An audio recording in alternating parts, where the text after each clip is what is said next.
Working with epoxy in hot weather. As the repair season progresses from spring to summer and hot weather sets in, it's important to keep a few basic practices in mind for the summer season. Both Primatrate and Flex-Tec HV are exothermic curing materials. This means the cure takes place by generating heat during cross-linking. The curing speed and temperature are directly related to the outside air temperature, surface temperature, humidity, and the size of the repair. Thick layers cure faster than thin layers because of heat buildup and heat retention during the curing process. Thick layers on hot days can really build heat.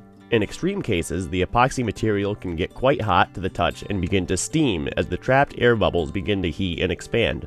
To prevent extreme heating of the Flex-Tec HV and Primatrate in hot weather, we recommend a few summertime precautions. The most effective way to control excessive heat buildup is by avoiding repairs in direct sunlight. A building's surfaces can reach 120 degrees or more when exposed to hours of direct summer sun. It's best to always work on the shady side of a building and try to schedule large repairs early in the day while the air and surface temperatures are cool. If your schedule does not permit this, consider placing a sunshade against the area several hours prior to executing a repair. Anything that will block the sun, i.e. cardboard, scrap plywood, or scrap insulation board, will work well. The next step is to store the unmixed cartridges in a cool place well before they are needed.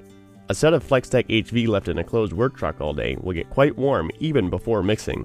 Consider keeping the material inside an air-conditioned space or even storing a few sets in a lunch cooler. Please note that the epoxy does not need to be kept on ice. The cooler is simply to ensure that the epoxy remains cool enough to work with. Because large amounts of epoxy cure faster than small amounts, consider doing large repairs in 2 to 3 separate layers to avoid excessive heat buildup. Keep in mind that even small amounts of Flex-Tec HV and Primatrate will cure quicker in hotter weather. A repair that normally took 8 hours to cure at 70 degrees will take 1/3 to a quarter of the time at 90 degrees. Remember, very large repairs can always be reduced by using clean wood block filler pieces to take up space and reduce the amounts of Flex-Tec HV required. When using wood block fillers, remember to butter the bottom of the hole, then butter all surfaces of the wood block. This coating will assure a good bond to all surfaces and reduce large voids of trapped air.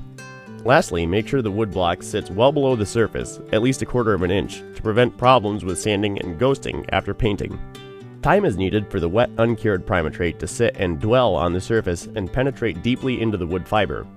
Hot surfaces accelerate the cure and stop the penetrating process. So what happens if the Flex-Tec HV gets extremely hot? Don't be too alarmed.